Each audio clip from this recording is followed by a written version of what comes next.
to start down as we want to welcome everyone to a special edition of our R&B podcast because one of our friends here, Mr. Stevie Street, is celebrating his 28th birthday. I wish.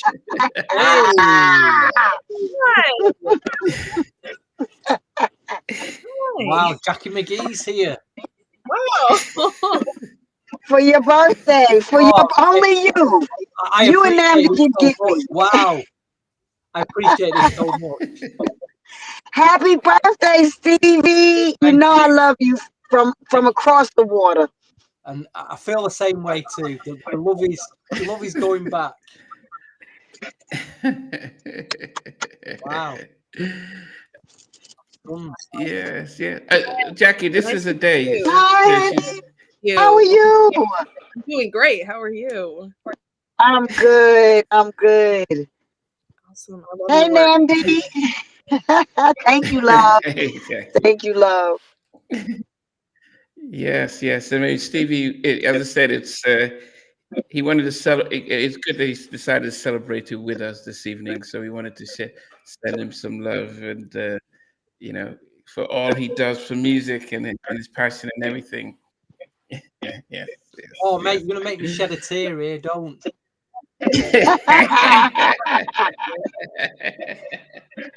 Yes, yeah. Okay, Jimmy Parsons, welcome. How have you been, Jackie? I mean, we haven't seen him. But, I've been fine. I already know I was supposed to have music coming out, and I didn't put it out yet. It's coming. But I wanted to jump on because, of course, Stevie, you and Stevie bring so much to music right now, with the interviews and everything. And it's like we talk about all the time. It's nothing like, what you guys are doing. And the countdowns, they are always funny. They're always hilarious because, it's like, okay, what, number 3, what is that? We get crazy with it. But, I can't stay on, but I wanted to come on because I couldn't miss Stevie's birthday. That's number 1, but number 2, I gotta tell y'all this quick story before y'all go into the countdown because I gotta jump off in a minute. So, Stevie, I know this is your favorite album. I know this is your favorite album. He's one of them. So one of your favorite albums, and probably your favorite album for the 80s, you would say? Would you say for the 80s? Late 80s when it came out, around that period. Okay. So, Jody Watley was like, I called her the Black Madonna when she came out. And we were label mates. So yeah, she came out in 87, but I didn't sign to MC until 89. But I'm a huge Jody Watley fan too. So when I was with Teddy, we had a band, right? And y'all know this story. We had a band. We were 19 years old. So we used to do I'm Looking for a New Love.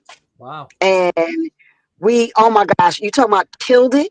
Oh gosh. Just imagine Teddy, like, at rehearsal already is ridiculous. Teddy Riley is insane. And he was insane when he was 19. We would have these rehearsals as if we were, Jody Watley's real band.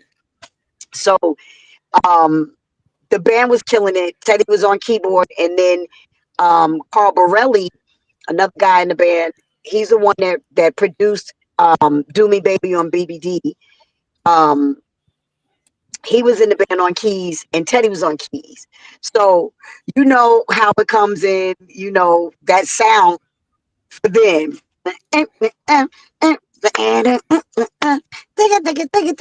So I come out, hey, we doing a show in Queens. And I'm like, how's everybody doing?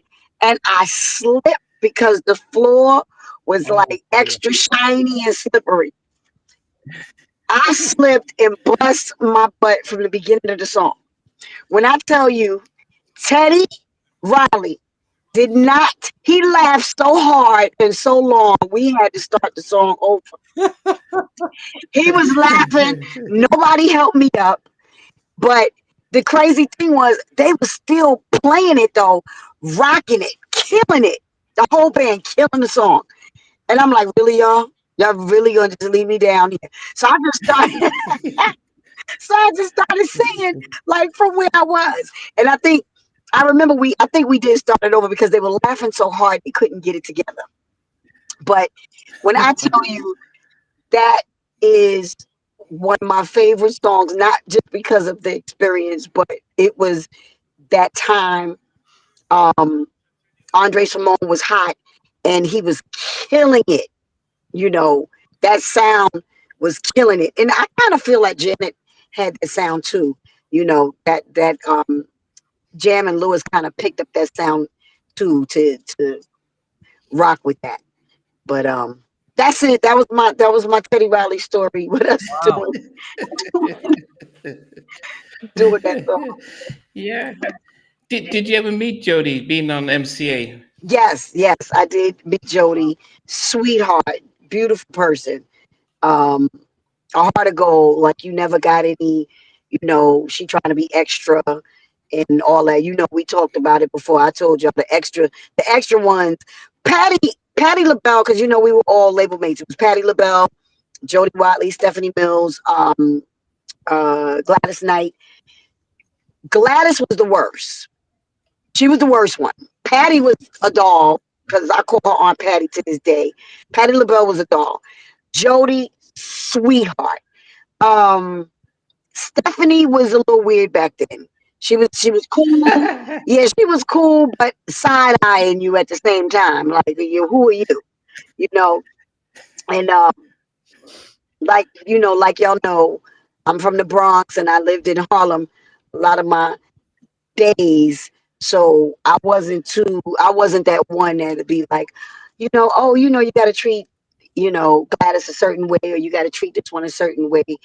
I'm like, don't get punched in your face. So I had to I had to be, I had to be that. Okay, Jack, you gotta remember you're an artist. But yeah, Jody, she was a sweetheart, sweetheart, and she worked her behind off. She was always a very hard worker. I loved her from when she was a Soul Train dancer. You know, Jody was it, period. Shalamar, they were Soul Train dancers first, and then there's Shalamar, and then it's, Jody doing her solo thing, which I thought was fire. And I was always a fan. So that's my Jody Watley story. Oh, one thing I want to say, Jackie, because you might, I don't know if you remember this, when Madonna came out with Vogue, do you remember the about 1990 video? And obviously it was reflecting like a dance craze in the gay community, wasn't it? So she brought out Vogue, and that dance style kind of blew up, but it was already kind of big in the gay and like black clubs at the time, the late 80s. Now I was watching a video, I think it's Still a Thrill, from about 87 from Jody Watley. If you watch that, she's voguing in that video. She sure is. And she's not getting, she's the dancer on Soul Train. Now, where did she get that from? Has someone trained her? She was doing it 3 years before Madonna, really. Well, with the Vogue dance, that came from the gay community. So when you think about it, even though Madonna came out in 84 or whatever, when did Madonna come out? Like 84, 83? Earlier than that, 82, I'd say. Oh, okay, she came out in 82. So Madonna was already out doing her thing, but Jody, she was a Soul Train dancer. So, when you go back to how dancers always really, get their new stuff, they go in the street. They go around the gay boys. The gay boys always know how to do them extra dances. So let me tell you, go around them little gay boys. I didn't even know how to Vogue when it came out. I was like, let me go find my little gay friend so I can learn how to Vogue. And I did. I was like, I got to learn how to Vogue. So I would go to the gay clubs in New York. I went to the Fun House, and it was the Garage. The garage was a little too wild for me.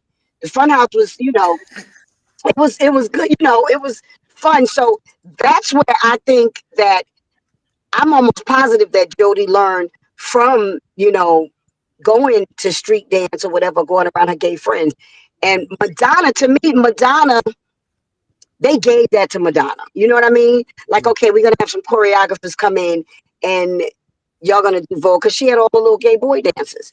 So, they Vogue. So for her to do a song called Vogue, and then they do it and everybody strike a pose and all of that, and doing, the stuff with their hands, whatever. She learned that from them.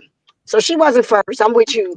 I'm with you 100%, Stevie. She wasn't first, of course. It's just something I noticed when I was watching the videos. I thought, hold on a minute, it's 80, she's actually voguing. She's done all these like ballerina dance moves. Then she's like, Yeah.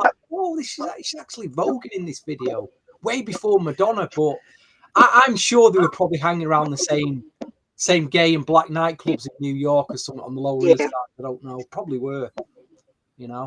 Yeah. But listening to the album, because I hadn't really listened to it in a long time, there were elements I thought that actually it did sound like what Madonna took on. A very similar sound. I don't know. I don't know who sort of copied who, but it felt like it was if Madonna had sang those songs, I wouldn't have said, why is she doing black R&B? That's because on one of the tracks, there's a guy called Patrick Leonard who did a lot of the mid 80s Madonna stuff. He produced one of the tracks on this album. So we'll get into that anyway, Namdi. We will get into it. Okay, most of all, yeah. Okay, yeah. Pop rock Madonna inspired. That's what I wrote down one of the songs there. Yes. Wow. Yeah, Definitely, Jackie. They're before I jump off, because I gotta jump off before y'all get started, because I'll tell you I'm my number one and I'll mess it up.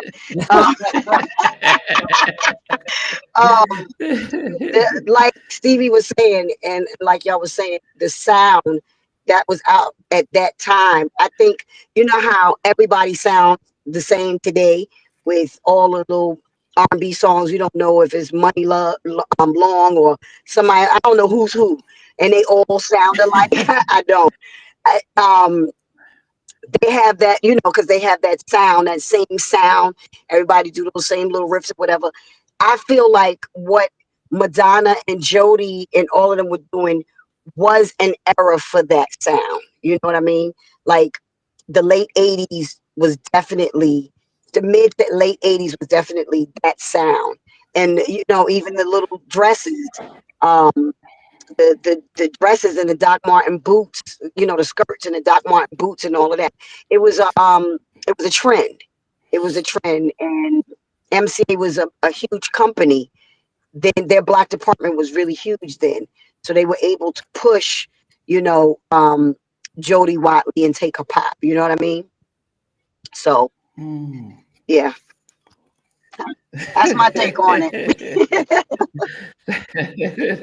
Definitely. Wow, Jackie, I know because you did. Yeah, I know you had short time, but it was definitely good, at least to meet, to say happy birthday to Stevie, but also get to meet a day as well. It's very nice to meet you.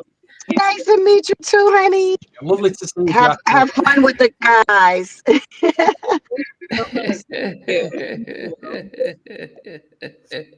So, Stevie, yes, enjoy your birthday. Thank you. I love you to the moon and back. And go listen to all your favorite joints, every single one of them. I will. Every one of them. Even me Jackie McGee album. That's right. All right, y'all. I love you guys. Thank you, Namdi, for hitting me up. Let me know. Nice to meet you, Lovey. She's so cute, so pretty. Stevie, enjoy your birthday. Stay safe and be blessed. All right. When you get that music to us when it's ready, but don't rush it, Jackie. Don't rush the art, as they say. Don't rush the art. I'm not gonna rush it. I listen to you. All right, y'all. Take care. All right, Jack. Okay. Bye. Wow. Oh goodness, that's always great having Jackie around. while you've been here, lots of people have been wishing you happy birthday, I really Stevie. appreciate it. I I'm can not see sure it if you. all. Playtime, Yeah, Chimbeats, Mhm. yeah. Malik, Dallas, Austin, Emma, Emma's Sabernia, here. yeah, Malik, yeah. Who else? Alex is here. Dallas is here. Is it Suburbania? Jimmy Parsons here. So we've got a few people tonight. Yes, yeah. Wishing you happy birthday. Playtime as well. Yes. Mhm. Yes. Anyway, yes. Okay. Dave, had you met Jackie before? No, it's my first. He's mingling with the stars tonight. No, he's oh my god. Make it last forever. Just noticed the day's changed now playing LP to Jody Watley. And I've just noticed in the background there. I'm really jealous Okay. because I've not got that one. I've not got that picture cool. One day. Yeah. Are you shocked when she came on the screen? Steve, she was asking, were you surprised? Surprised by what? I'm stunned. Jackie. I'm just like absolutely stunned. I took a little take there. I was like, what? Yes. Okay, back to this album, Stevie. I mean, when did you get introduced to it? Very similar to where I got into Guy when I heard My Fantasy in 89. I was also hearing Friends, a single in 1989. So But that was the second album, right? yeah, before she dropped a second album, she released Friends as a single because it was the first single off the album. So I'd already bought the single, and very similar to what I found in going through the album racks and seeing a Guy album from 88, and I'd see a Jody Watley album from 87. I'd skip past them going, what are these? So obviously I'd bought the single Friends, was blown away by that, and then I remembered, hold on a minute, there's an album buyer in my local record store. I'm gonna go down there and get this album. So in about, so obviously I got it 2 years late, played this album. Obviously it wasn't New Jack, and it was a sound that just blew me away because it was so up tempo, funky. There's a bit of boogie in there, you know what I mean? It had I love Madonna, so there was that kind of vibe going on. So yeah, I mean, I was just absolutely blown away by it. And that was my love affair started with Jody Watley. I mean, after that, in about 92, my best DJ friend, who was considerably older than me at the time, would take me around record shops. And I remember because I didn't even know who Shalamar were. He said, Steve, you need to get this. He just put the Shalamar vinyl album in my hand, the Friends album, and said, just take this home with you. Because this is one of the best albums that you'll hear that come out of the 80s. This is 82. You all need a copy of this. I mean, I'm sure a lot of you who are watching have got this album. If you see it, you've not heard it, please get yourself a copy of this. What are the songs on there? A Night to Remember on it, the classic. There it is on here. Okay. Friends is on here. On Top of the World. Oh, it's just a great album. Great upbeat. It'll put you in a great mood for going out. It's just a classic 80s soul album. This.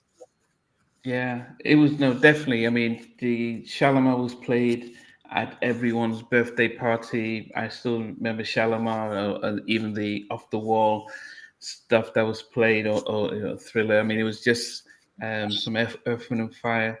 Such an amazing vibe. I think there was that sense of what she's left the group kind of thing when she did leave. And took her time and reinvented herself. So one of the good things is that when she left, she didn't stay in that lane and sing the same type of song. She kind of completely reinvented herself with the style, the image, the looks, because she doesn't look like the girl from Shalamar. She actually, I daren't say, but she looks slightly strangely older in this than what she does several years later. Here she looks so young.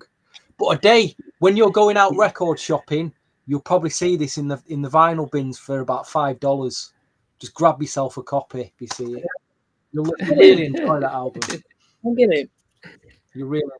Did you ever get introduced to Shalamar, Dave? Yeah, absolutely. With A Night to Remember. I think that's, one of their biggest hits. That's how I met Jody Watley here. And then I think after Shalamar, that's when I found out that she was on Soul Train, which was like, what? And then I think, did they get discovered by did they get discovered on the show to be in the group? How did that whole process go? Yeah, so it was Dick Griffey and what's his name of Shalom of Soul Train.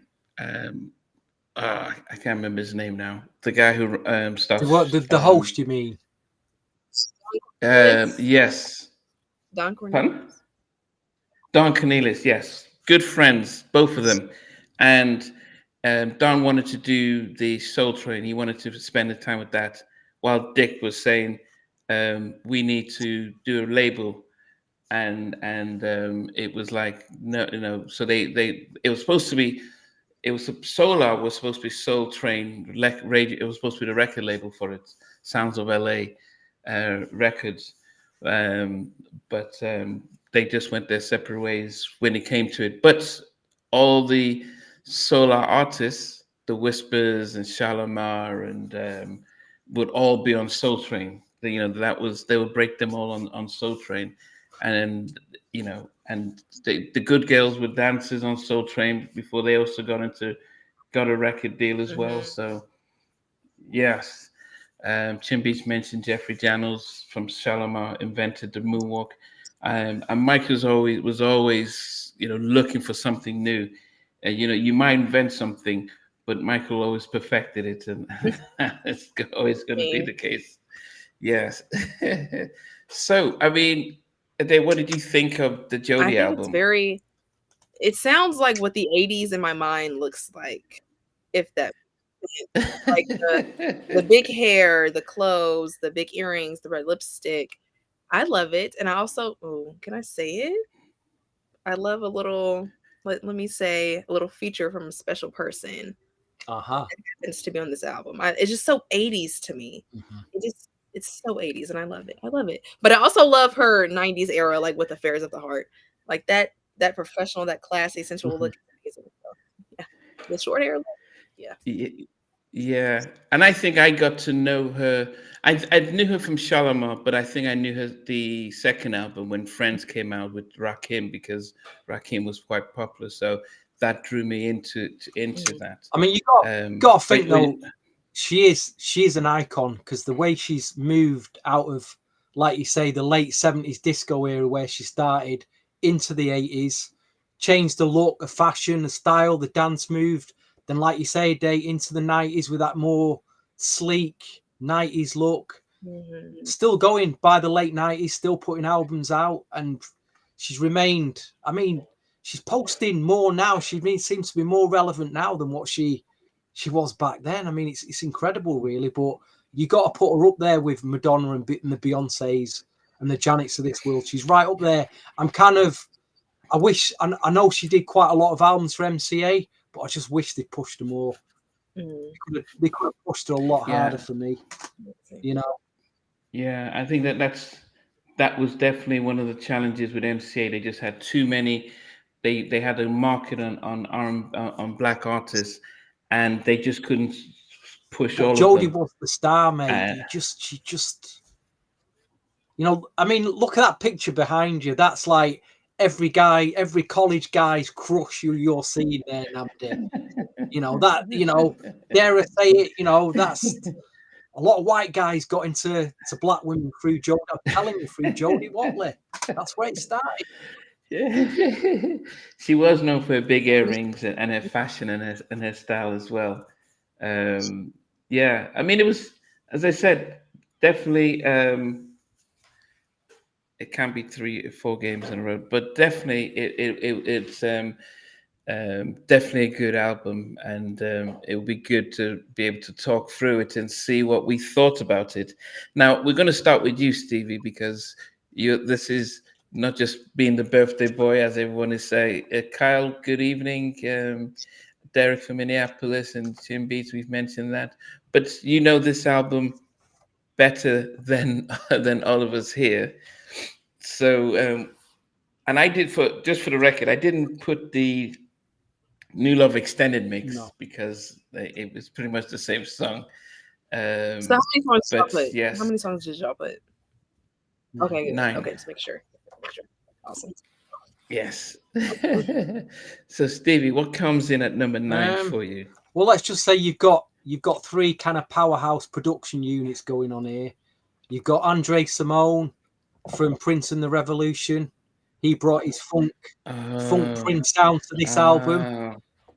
You've got Patrick Leonard and Gardner Cole.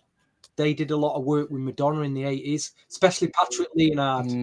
He was him and Stephen Bray wrote some of Madonna's biggest records.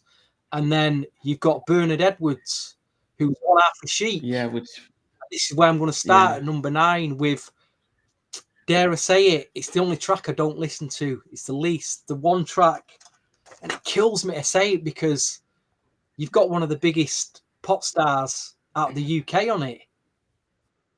Oh, George. Old George is on it. And I'm listening to this track and it was obviously recorded. The track was recorded in the UK. There's no doubt about it. This track was recorded over here, unless Jody wants to come on and prove me wrong. But to me, when I listen to it, it kind of appeals to, say, fans of the Rolling Stones in the 80s. It is a very pop with a rocky edge to it. What? And I just don't, I'll be honest, the only track that I don't listen to on the album, and it kills me to say that because you've got George. Obviously, the George Michael connection came through Band-Aid and We Are the World in 84, because Jody was actually part of that, wasn't she? Do you remember Band-Aid and We Are the World?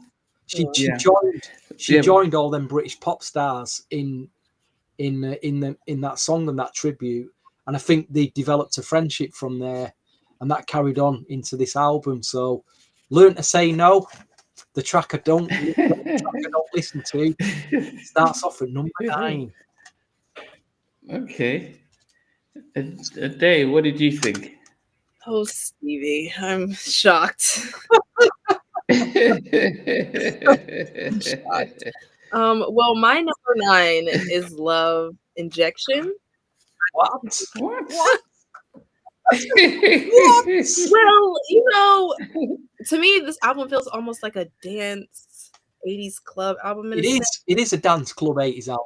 But that song didn't make me want to dance. Because it's funk, it's a lot slower. And again, there's a bit of live drumming going on in that. Bernard Edwards produced that track.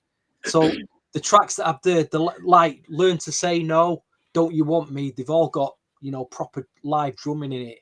So they're a bit more slowed down than, say, a programmed drum machine. But I understand, but I love that record.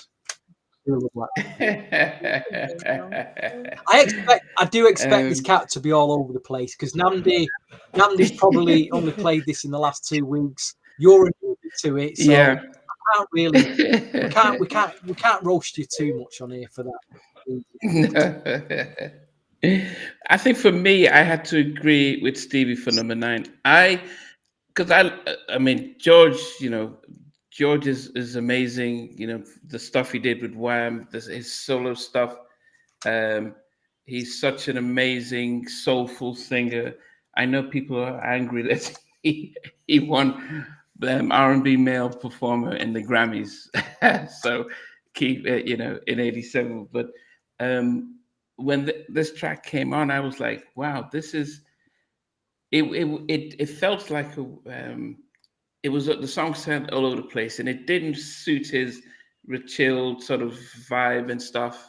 So yes, it is probably the only one out song that I liked the least from the album. But yes, so it wasn't about being George. I just thought George's duet with Aretha Franklin much better. His stuff with Whitney, he can fit in. It's just that the production was just here, helter skelter and stuff. Yeah, this is the credits for Learn to Say No. It was recorded and mixed at Karaoke Recorders, Los Angeles, and Sound West Studios, London, England. Okay, it kind of makes sense where he might have done his vocals here. Interesting, yeah. Yeah, I mean, I heard Nada Wada talk about when they recorded the song with Aretha, and how nervous he was, and he wanted to keep redoing his vocals over and over again. But Nada said the first take was so amazing, but he just felt so intimidated with Aretha that he kept wanting to do more. And then, and how he had to trick him into just keeping the first one, knowing that no matter what you do, you're not going to outsing Aretha. So just keep what you had and stuff. But yes, definitely. Okay, Stevie, let's get to number 8. And just as so my team, Liverpool, were winning 2-0 against Atletico Madrid, and they then lost 2 goals. It was 2-2. In the last minute of extra time, our captain Van Dijk scored the winner. So 5 games in a row, we've come from behind to win a game. Wow. So if you spend 400 million in the transfer window, we kind of expect these kind of results, and they don't expect anything less, mate. The team that doesn't spend any money like Man United, Yeah. The red cartel, so number 8 don't for you. spend any money, do they? It's only City that spend money, apparently. Anyway, let's move on now, Michelle, from football and get to my number 8. I must admit, my number 8 and 7, again, I didn't play much, but one of the tracks, when we get to it, just blown me away, and I'm kicking myself as to why I've not played, because my top 6 is just my all-time top 6. But anyway, number 8 is For the Girls. Good. This is For the Girls. I'm not a girl. What? I'm not a girl, am I? It's not for the girl. Oh my God. It's For the Girls, Namdi. Okay. It's at number 8. Is it because it's about girls, or you just didn't enjoy it? This is what I'm saying. There was another 2 tracks from this album I didn't play much, and I'm kind of kicking myself because they sound amazing. And from 8 to 1, I love all these tracks, but it's at number 8 because I least played it. So there you go. Number 8. Yeah. Wow. For the Girls. This is produced by Andre Simone. It has. Yeah, I do. It's a great track. It's a fantastic track. But I just didn't play it much growing up. Kind of kicking myself for that now. Oh my goodness. Dave, what did you put on at number 8? I have Still a Thrill. What? Yeah. I just wasn't feeling the chorus. That's what I have as my note. I just wasn't feeling the chorus. Still a thrill. She changed the voice in that track as well, doesn't she? It's a bit deeper. Still, I like it though. It's just not on my. Okay. Yes. Yes. Yeah. So it actually made my number 8 because I did feel I couldn't understand what she was saying, and I wrote down sounded like a Madonna song, but funky. And as I said, because I don't know the timetable as to who came out with the style, so it maybe Madonna imitated her, but it did sound like it did sound like okay. So this Andre Simone, is he the one that did Madonna, or did Prince? Because he's a guitarist, isn't he? Yeah. So I mean, there's a number of stuff that I write down that it sounded like Minneapolis, felt like Prince, in some certain areas and stuff like that. Yes, but yeah, I love the Minneapolis sounds. Yeah. So, but as I said, it was a nice video, and I liked it. But I had other songs that I really loved more. Fair enough. Okay. Yes. We're into number 7. Into this. Gosh, this. I wanted to put this in my top 3, but again, I don't know why I didn't play this track at the time. Actually, this track has got exactly the same groove bass line as another track.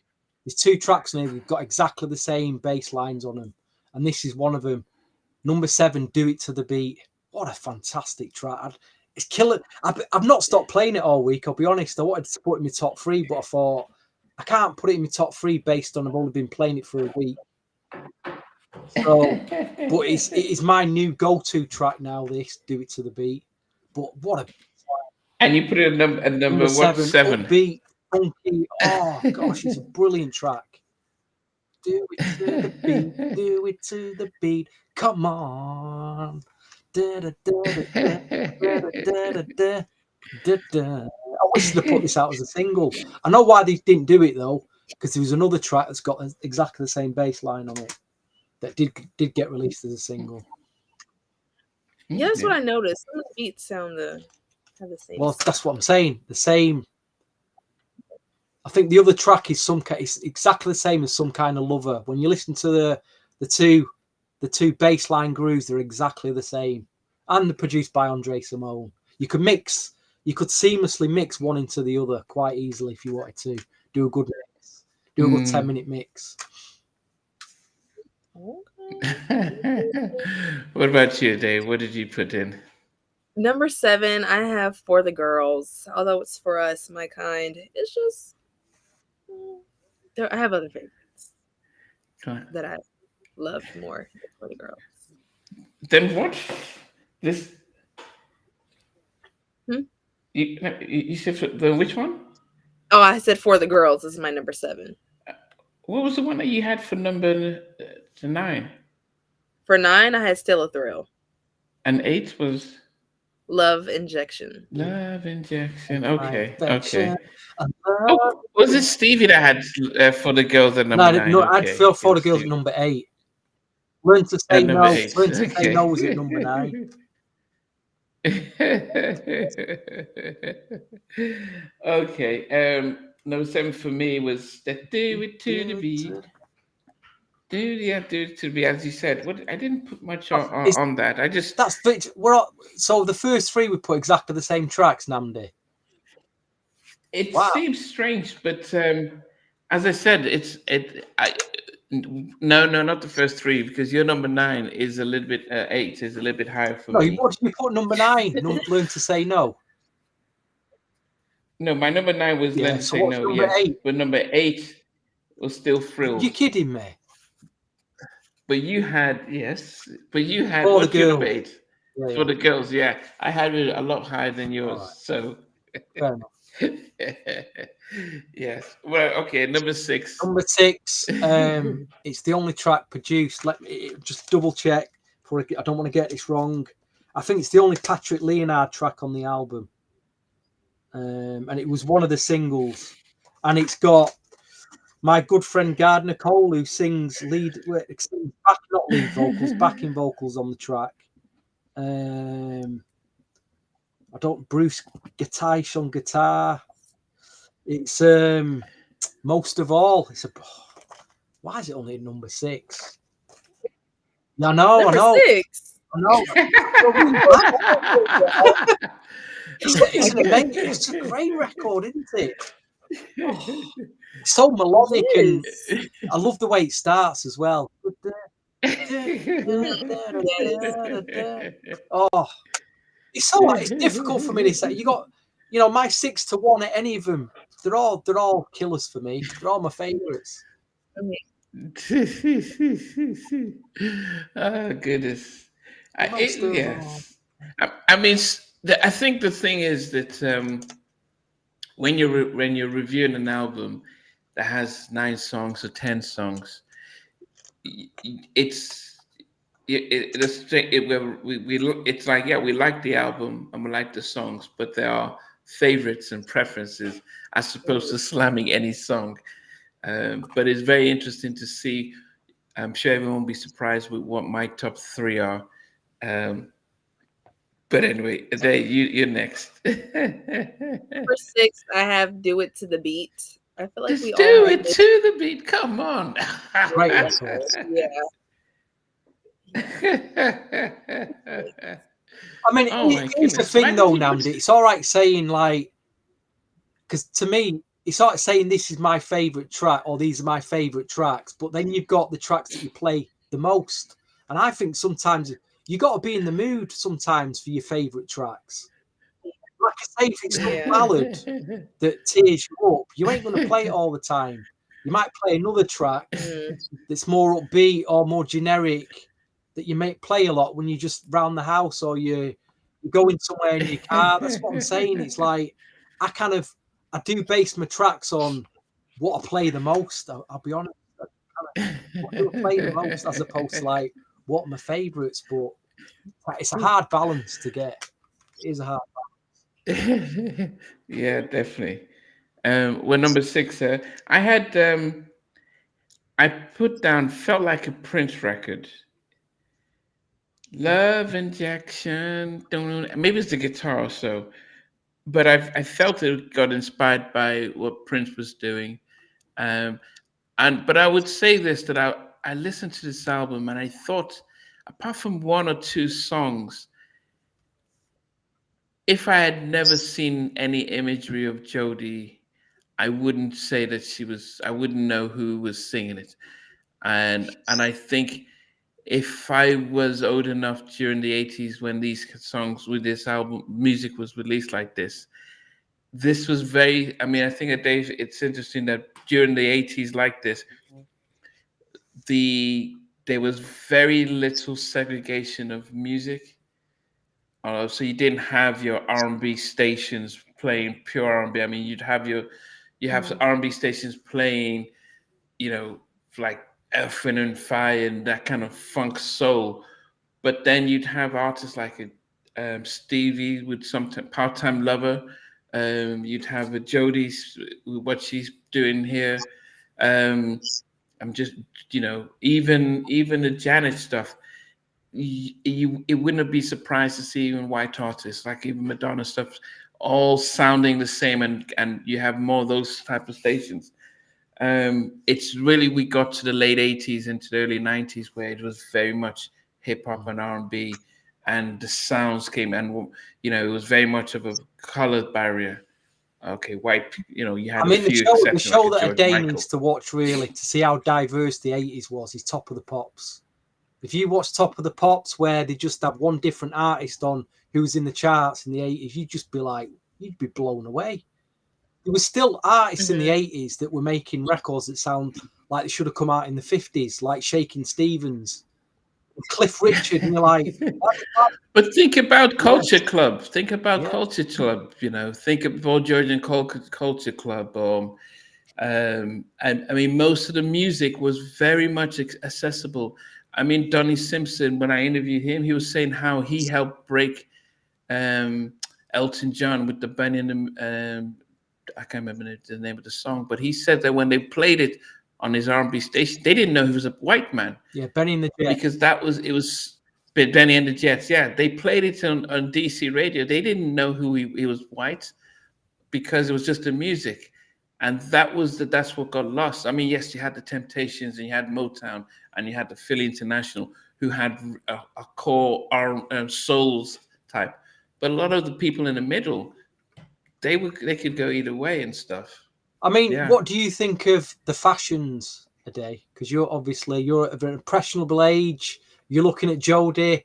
I'm not sure how old Jody was back then, but what did you think of her style back then? I love a big hair, as you can see. And I think I'm taking a break from big earrings because they pull a little bit on the ears. I love I literally wear, if I wear a lip gloss, it has to be pigmented, like a red or a pink. So I love that. I love the jean outfits that she has. But like I said, my favorite era of her was that Affairs of the Heart cover. It's very classy, isn't it? It's a very classy look. Yes, very classy, very sexy. She looks amazing in that with the short haircut right here.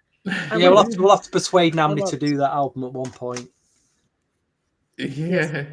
Benson is saying happy birthday. He says, "Oh my goodness!" He says, "I had final surgery to remove a kidney stone." Wow. I hope you're all right. Anyway, hope you're well. Just hope you're all right, man. Okay. Yes, definitely. Yes. Oh, Stevie. So what number? We're number 5, right? Number 5. Yes, Stevie. Number 5. There already. Yes. This might surprise a lot of you, but it was the lead-off single from the album. Probably one of the biggest tracks from the album. Looking for a New Love is at number 5. I'm looking for a new. The only thing I can say about it's got a great key change. The chorus is great. It's them big, heavy, clumpy drums that just date the track so much now. Boom, boom, in there. And that guy at the beginning of the track is like a shout. I'm like, oh no, if only they just took that bit out. But I remember thinking that when I actually bought the album about 1989, I thought that sounds a bit dated. That even it was, you know, because we was listening to New Jack then, and then you hear this and think, oh, them drums are a bit clumpy. But it's the song's brilliant. The key changes in it are brilliant. Just the drums, man. But number 5 had to be in my top 5. Could not be in my top 5, so it's at number 5. Yes. Just so as do you keep everything you bought in the 80s you still have? So everything you bought in the 80s, like everything that I bought in the 80s. What, you mean clothes that I had in the 80s? No, music. All right. No, of course. Yeah.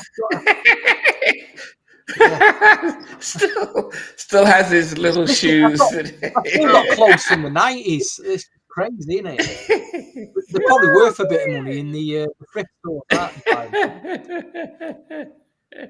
Hang on, clothes from the 80s.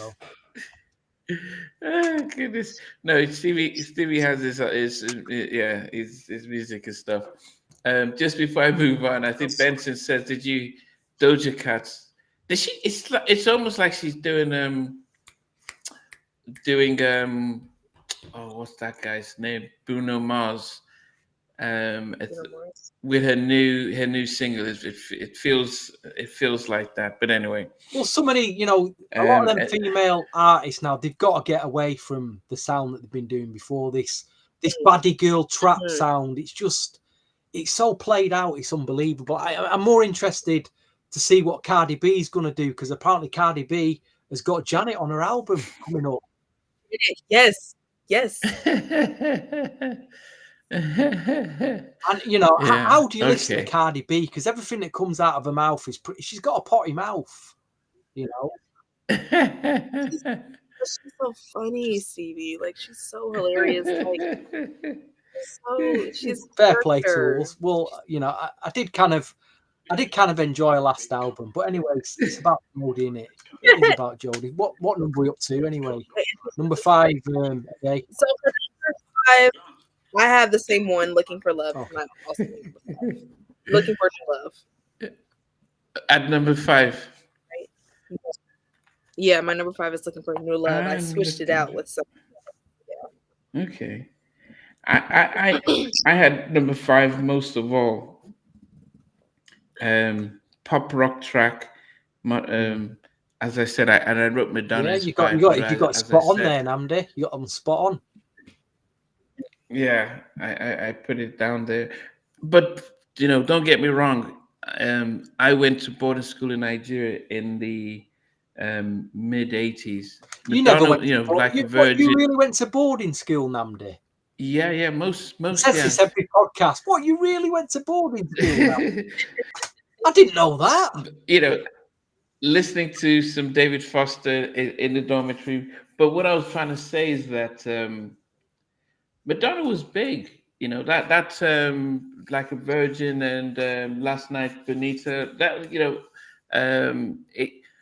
it wasn't so that's pop or that's white music. It was just fun music. So when I say Madonna type of inspired or stuff like that, it doesn't mean that it's anything bad, other than it just brings back memories. And Madonna was massive in Nigeria during that time as she was around the world, and the music. I mean, everybody. I remember the what's the one that Like a Prayer.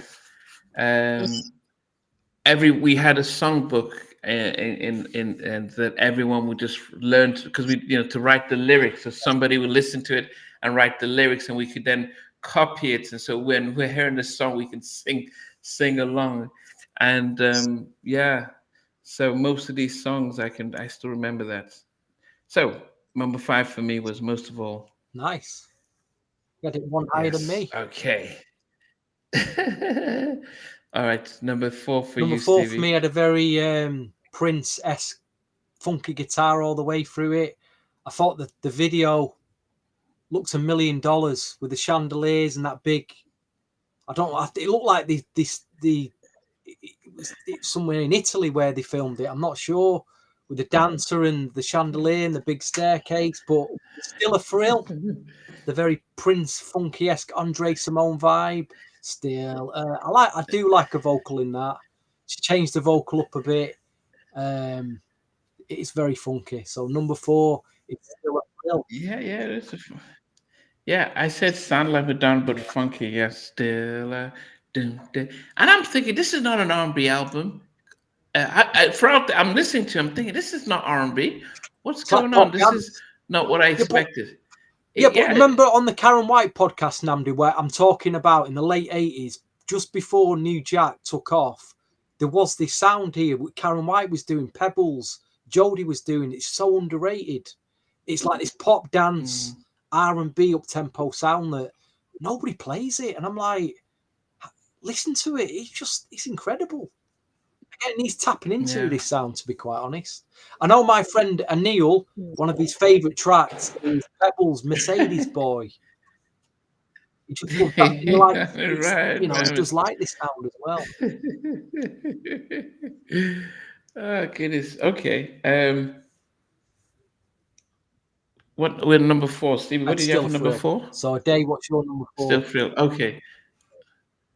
I have Some Kind of Love, and then my note is song sounds like what the 80s Some looks Kind of like Lover. to me.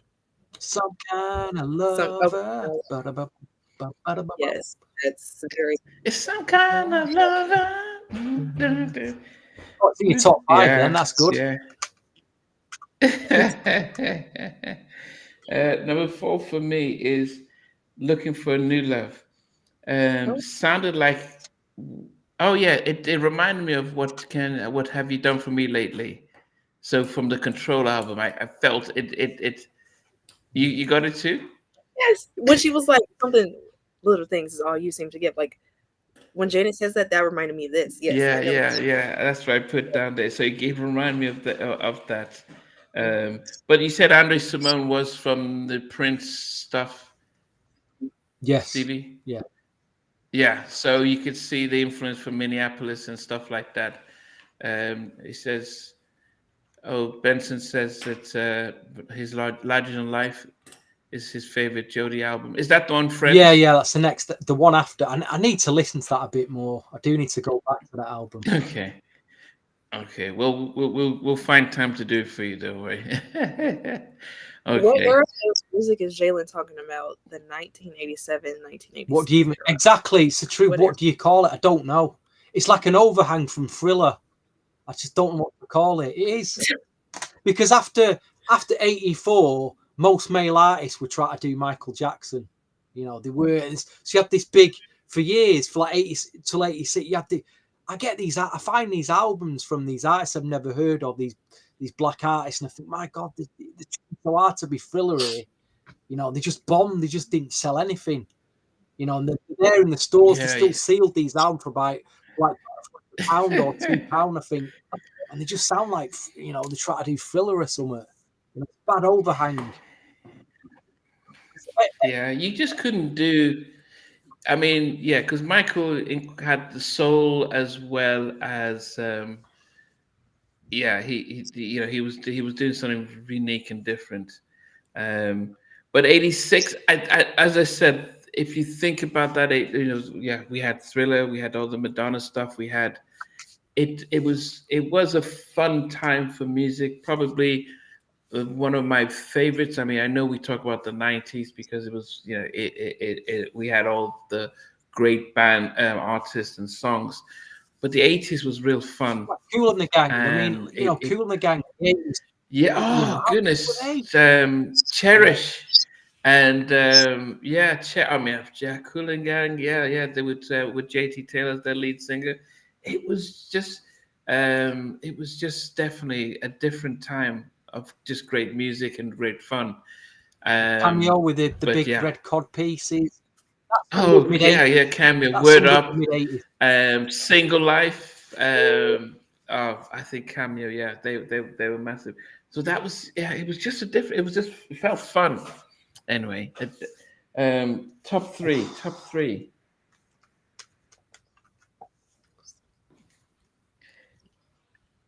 three, Stevie. I think this is the funkiest track on the album, and I love a vocal on this and what she's singing about. But Love Injection makes my number 3. I got a love injection. Love injection. And then drums at the beginning. Boom, proper. The drumming's great on it. It's a great track.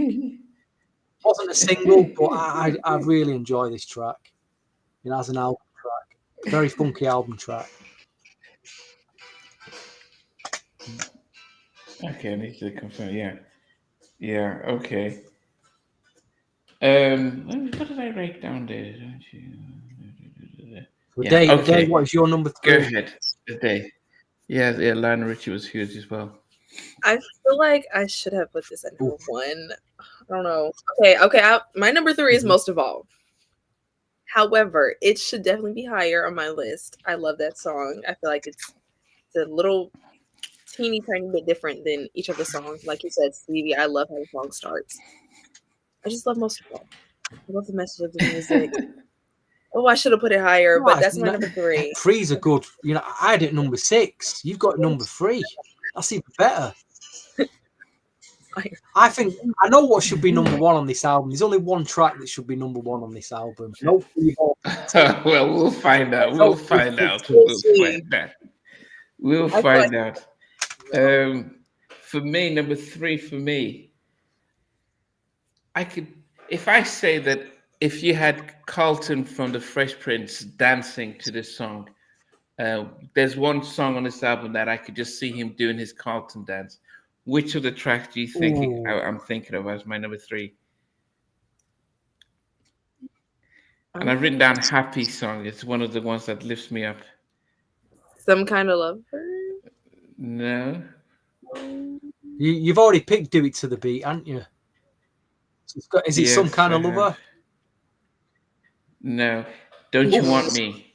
I just love great the song. record. Don't You Want Me? Dun, dun. And then the way she's singing it too, I'm like, wow. And so this was, I loved it. This was really upbeat and really, I just felt happy listening to the song. And did they do a video for this? Yes, the video is amazing. You've got to watch the video. Okay. I need to watch the video because I really felt it in that. And I loved how she sang through that. Completely opposite from how she sang on Still Thrills. I'm just thinking, is there anybody in the comments tonight that understands filmmaking? I know that's a lot to ask, because look at the fonts that were made in 80s music videos compared to today. You look at the way they make videos and the look of them, it's like just like they've been shot off your iPhone or something, whereas you look at an 80s thing, it's just got a feeling to it. I can feel the font of what they read, but it sums it up in that Jody Watley video. Don't You Want Me?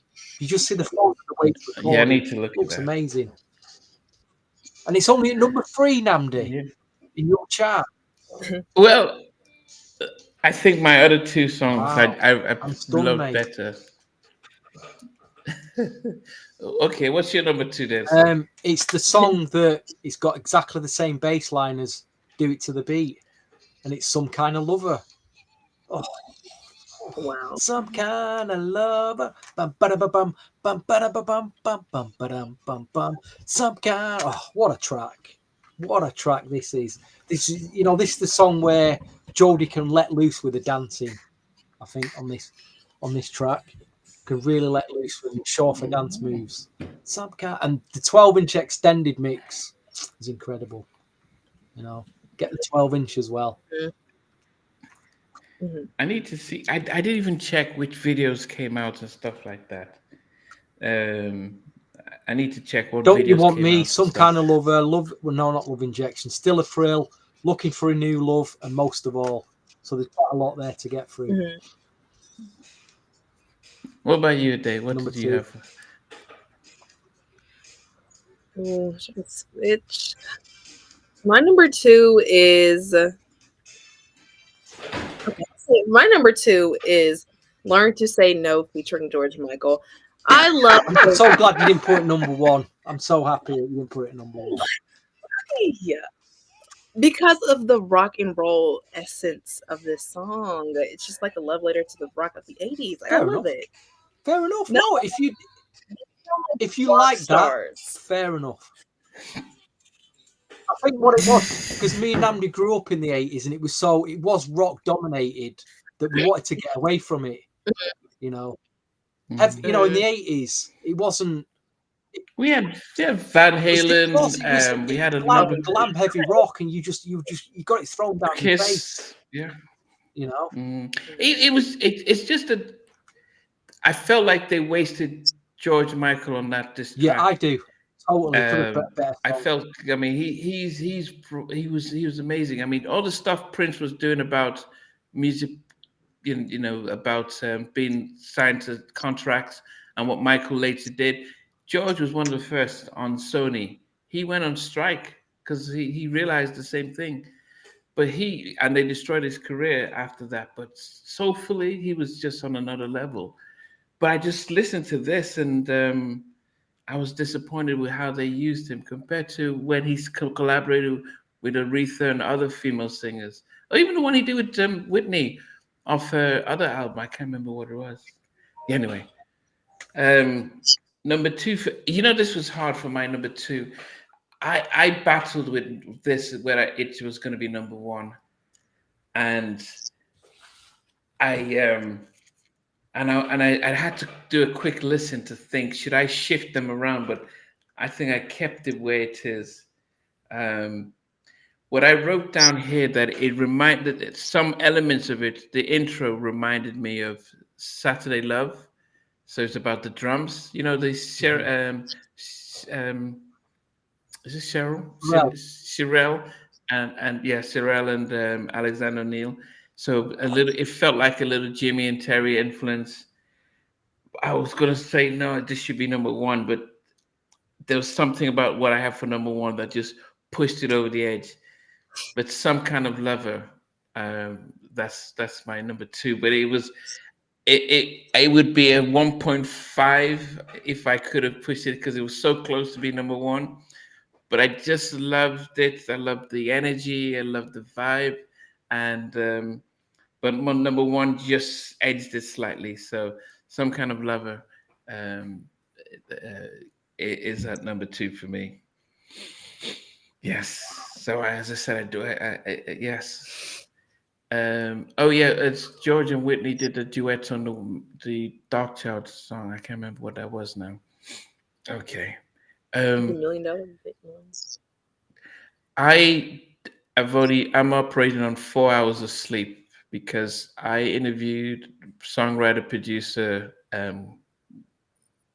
Gordon Chambers. Oh wow! I didn't finish until 2 in the morning. He wrote "If You Love Me." He talks about working with Dave Hall. I think he gives an insight to Dave Hall as a producer that it will blow your mind, because Dave was very reserved, so he was talking about him. He's talked about Phyllis Hyman in a way that I've never heard anyone talk about her. Send me, please, after the interview, please, so I can watch it. It was 3 hours, so but yes, I didn't go to bed and I got up at 5:45. Andrew Knight saying happy birthday, Stevie. Thank you, sir. Yes. Okay, Stevie. So from number 9 down to number 1. Playtime asked, do I remember a group called Ultimate Chaos? I'll tell you what I do remember: a bunch of kids singing a song called Hoochie Booty. That's what I do remember. Yes, J.R. loves that song. Oh my God. I mean, it was so funky back then, but like, come on, you're a bunch of kids. You may be young, but you weren't ready then. You weren't ready. But Casanova was Yeah, they were a bad. They're kind of like the Boys, but not as good. Not as good, but I do remember it. Anyway, number 9 was the duet with our good friend, UK friend George Michael. Learn to Say No, and I had to say no to that track. It ended up at number 9, unfortunately. The track I don't listen to. Number 8, For the Girls. Number 7 is a track that if we did this a podcast a year from now, I'd probably put in the top 3. Do It to the Beat. Number 6 is Most of All, which is just an incredible track. I feel bad for even being at number 6. Number 5 is one of her biggest hits, Looking for a New Love. Number 4 is Still a Thrill. Number 3, Love Injection. Number 2, Some Kind of Lover. And number 1 kind of goes back to my high school crush. Yeah, you know, when you got this yearning for somebody, you got a crush on a girl in your high school. And you crush over, and then it's not reciprocated. It kind of that's how it felt. That yearning that just wasn't reciprocated. But my number 1 is the standout track on the album. It's the best video. Jody just looks stunning in it, and that's Don't You Want Me, the album mix and the remix by Louis Silas Jr. I love that record so much. I play it over and over and over again. I still play it to this day. It's one of my favorite oldies to Okay. It was my number. Okay. I had it in my number 3, so I did like it, but it couldn't be 2 and 1 for me. So yeah. Killer track. Yeah. Once you're in my top 3, you're pretty much almost nailed on that. It's Dave, let's go down from 9 down to 1. Number 9, I have Still a Thrill. Number 8 is Love Injection. Number 7, For the Girls. Number 6, Do It to the Beat. Number 5, Some Kind of Lover. Number 4, Most of All. Number 3, no, Most of All was number 3. And the number 2, Learn to Say No, featuring George Michael. And it's Stevie. It's very interesting. That was your story of what you think of the song, but mine, I got ready for this podcast, for this show, should I say, to this song, because it's just like, you know, you're looking in your mirror, you know, you're a girl, you're finishing your face routine, your hair, and it's like, yes, today I do want you. So number 1 for me is Don't You Want Me as well, because I love the music video. That's a great pick. Don't you want? Okay. That's a good chart. That's a good chart, considering that you probably don't know the album too well. You know, good chart. Very good. No. Yeah. As I said, I had it number 3. Okay, let me. Mine number 9. Learn to Say No. Hey, Chris Watson. Number 8 was Still Thrill. Number 7 is Do It to the Beat. Number 6 was Love Injection. Number 5 was Most of All. Number 4 was Looking for a New Love. Number 3, Don't You Want Me. Number 2, Some Kind of Lover. And number 1, this song had an Easter egg in it. And I wonder if you can guess what the Easter egg was. Oof. You know, an Easter egg is like a clue that ties it to something. I see where you're going with this, Nandi. I see where you're going with this. She says, let's make this a night to remember. And I'm like, what? She didn't, right? Let's do it for the girls. Wow. Let's do it for the girls. Let's make this a night to... She sang it right in there. I said this was it makes it... the Easter egg. It was the most R&B swing track on the album. But when she did say yes, I wondered if people picked it up and says, "Oh, are you trying to bait Shalamar when you put in the lyric, 'Let's make this night to remember'?" But I just love it. Amazing pick that is, Nam. Seriously, I didn't think you'd pick that one, but fair play to you, mate. That's an amazing pick. Yeah, I had Cyndi Lauper with Girls Just Want to Have Fun, Mm-hmm. and it was the whole vibe of that 80s with that type of stuff. But when she sang this, and I hadn't heard it before, but it was the one track that I kept coming back to, as well as Some Kind of Lover and Don't You Want Me. But it was just this, and the Easter egg was like, okay, I could not leave that out. Um, I couldn't leave that out. Oh, okay. And What happened? Andrew Knight's number one was Most of All. Marco, thanks for your birthday wishes. Marco, what was your top 3 of this album, please? I'm interested to know. You're one of our main trolls on this podcast. You do a great job every week. So I'm interested to know. Suburbia had Still Through as a number 1. Wow, that's pretty high for that track. Was that my stuff? That was pretty high for that. Okay. What did you guys? I mean, as I said, for me, it's. I had to listen. Well, I've been listening to the album probably 10 or 12 times. You know, get it, just listen to it, then listen, then now, okay, let me start to vibe for it. And as I said, I was surprised there was no slow songs on the album. Yeah, same. Yeah, there was no slow, so that's why I didn't think it was an R&B album. It would not be classified as an R&B album. You'll get that in the next album. And I feel you'll get that fulfilled. But I feel I feel that unfortunately this is what kind of started restricting black artists, because they said nope, you need to be, because if you do an album like this where she wins best new artist,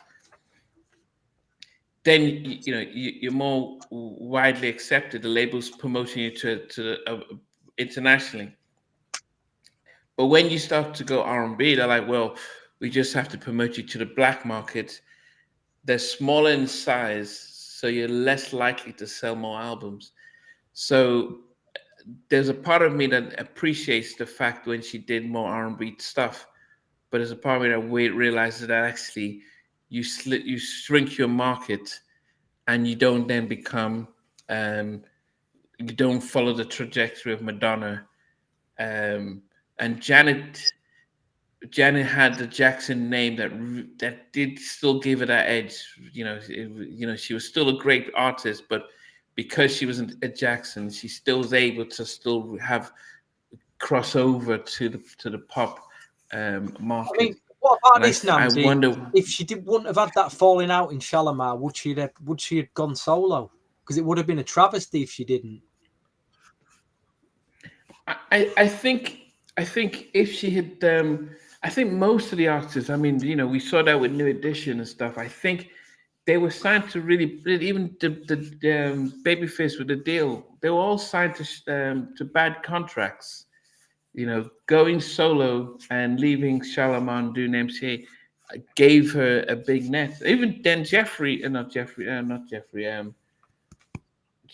No, it was who was this lead singer? The male, I've lost his name now. The lead of Shalamar.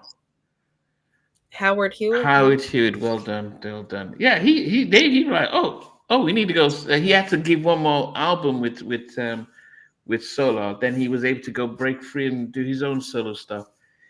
It just meant that you can, and 80s was the best time to be a solo artist, because you can go gold, and that was success. By the time you got to the 90s, you had to go platinum. Videos, Hype Williams was doing $1 million videos, so they were spending more money on promoting, and you needed to sell 2 to 3 million to be relevant. Whilst in the 80s, you go gold or sell 300,000, that was great achievement. And videos are much cheaper, so they could put out. Look at Guy had 7 videos on the Future album. That's unheard of in the 90s. In the 90s, you do 3 videos and then you move on. So I think she was fortunate to go solo when she did in the 80s, where she could build, and she became our own black pop princess. Yeah.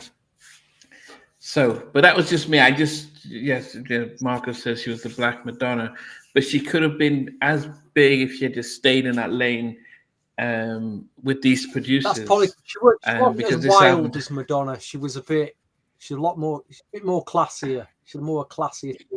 yeah, no, yeah, definitely. It wasn't the whole. It wasn't the. I think Madonna's.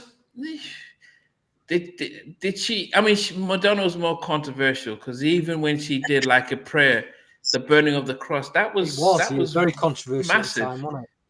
very controversial. Yes, She like a just kind of virgin. pushed it, You know that. in the 90s. Madonna pushed it too far, I felt. Yeah, she did when she did pushed the it too far. erotica and stuff. But when she did, like a virgin and like a prayer, that was like controversial. Even the Pope complaining. So she got that attention. But I think Jody was classy with her stuff. And I just wonder when we do review the Larger Than Life album, just to see sonically we may prefer that album, but did it sell as much? And let me quickly do a search while you answer that. But geez, we're getting very lively in the comments again tonight. I don't know if it's a Day Lane effect. I don't know what it is. You know what I mean? Oh, there is. Yeah, we've got that debate going on. Kelly Comments versus- are a debate of their own going Kelly on there. You know what I mean? Come on, guys. No, there's Jody Watley Day, birthday. It's a word. is there there's no there's okay. Let me see now. So, this is surprising because her I mean, the other debut thing is, album guys, went platinum. how blinded do you get by, I'm talking about an image and a woman's looks in the music industry as a singer. How blinded do you get by an amazing looking woman? As guys, we get blinded by this, Luckily, though, Jody was a good one. You know what I mean? Yeah, so I'm just looked and Larger Than Life. These female rappers, they're these baddie girls. Oh dear, they're not on the right side of good, are they? These baddie girls shaking the bum bums and everything, and and some of the things that come out of the mouths. I mean, Yeah. Lil Kim. We Y'all did, had but Lil Kim. what you've got now, it seems like every female rapper's in the mate is like that. Sexy Red. What's all that about? So Little Kim was. I mean, you had Little Kim, you had Trina, but it was very far and few because you had MC Light, Queen Latifah, Yo Yo. It was a lot more content than style. That's and Little Kim came towards the mid to late 90s. Yes. I was just looking at the sales. Jodie's debut album sold over 1 million. Wow. And her follow-up album just sold 500,000.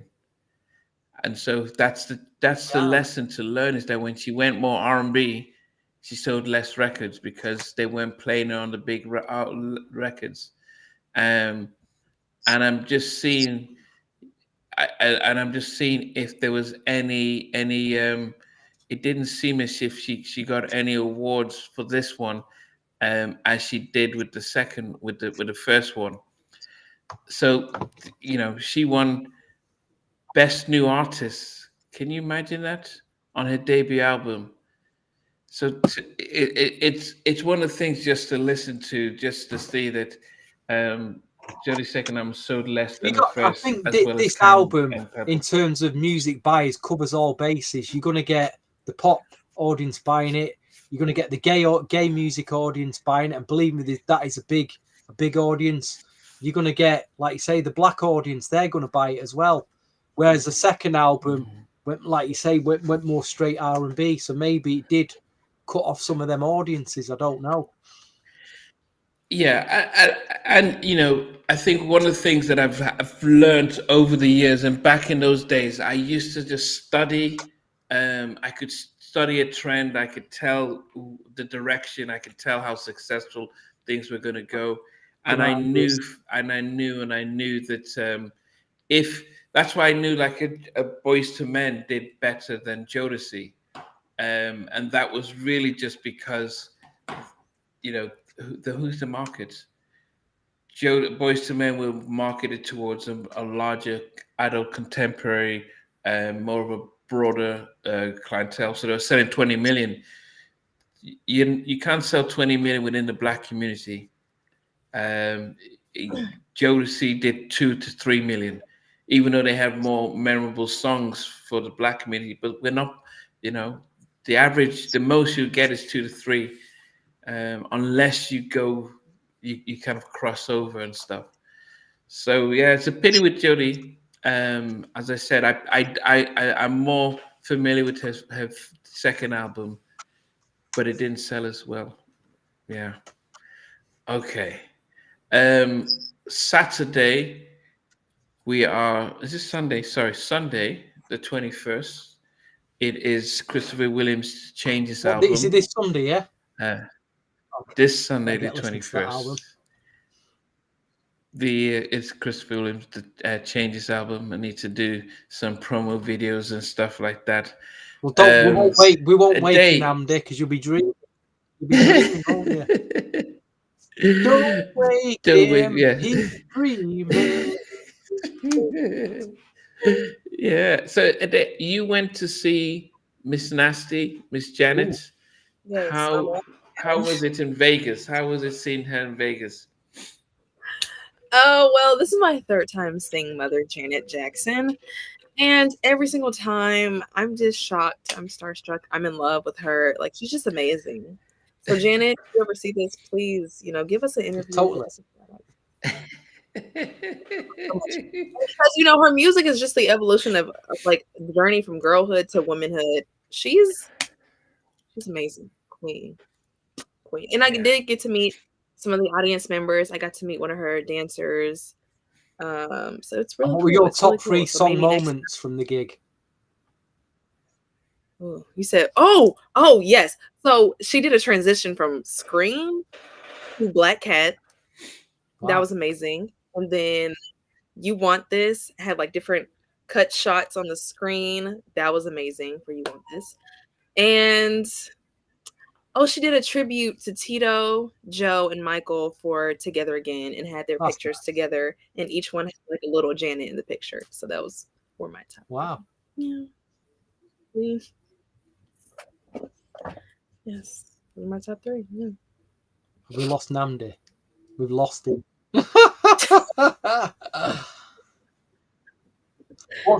What's the next thing you're gonna go to then? Next concert, we have Brandy and Monica at the end of February, but Kofi, who I'll be interviewing Friday, he's coming to Nashville, so I'll see him in Nashville, and then after him, I see Brandy and Monica. Brandy and Monica, gosh, I have seen Brandy live. I've not seen. Yeah, I've seen. You have? Live. Which era? Which era of Brandy? It's about 7 years ago. She came to Manchester, okay. So it was good. It was very, very good. She's professional. Good. You'll enjoy that. Yes. Yes. Yes. Okay. My mic went mute, and I didn't know. Benson, we will do End Touch. Don't worry. But I've spoken to VJ and Stevie and Andrew, so we'll get there. But this Sunday is Christopher Williams' Changes album, which should be fun. Actually, and that seems really hard right now because it's lots of really good songs on there. And yes. Before we go, if anyone's in Manchester this Saturday, 3 p.m. in the Vinyl Resting Place record shop in Affleck's Palace, I'll be doing a half-an-hour New Jack Swing DJ set in a record store. It's a bye. Wow, are you going to get it recorded for your channel? Try to. I don't know if he'll get past the copyright stage. I'll have to see. Yeah, you can do it on YouTube, but I think you can't do it live. Even if we record it, once we upload it, it's going to go copyright. Yeah, but it's not a strike, so it would still but it'll still be fine to upload if you do a set, so that's fine.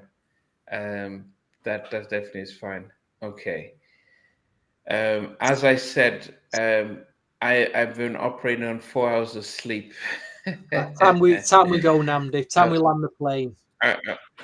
Yes, I've been operating on 4 hours of sleep, but it was good. So once again, guys, let's wish Stevie a happy birthday. And we also want to thank Jackie McGee for coming and wishing Stevie a happy birthday as well. Yes. So we will see you guys on Sunday for Christopher Williams, and then we will decide what we'll do next. But we'll catch you guys. Thanks for joining us, and we'll catch you later. Good night. Good night. Hey guys, thanks for watching. Thanks for being a part of Halftime Chat. Please remember to subscribe, share, and comment. But most importantly, why don't you become a member of Halftime Chat? We've got amazing videos, amazing perks, and being able to support the channel. But anyway, thanks for watching. Take care. I never participated in that kind of. Somewhere in between us, or even loving us, on which I didn't miss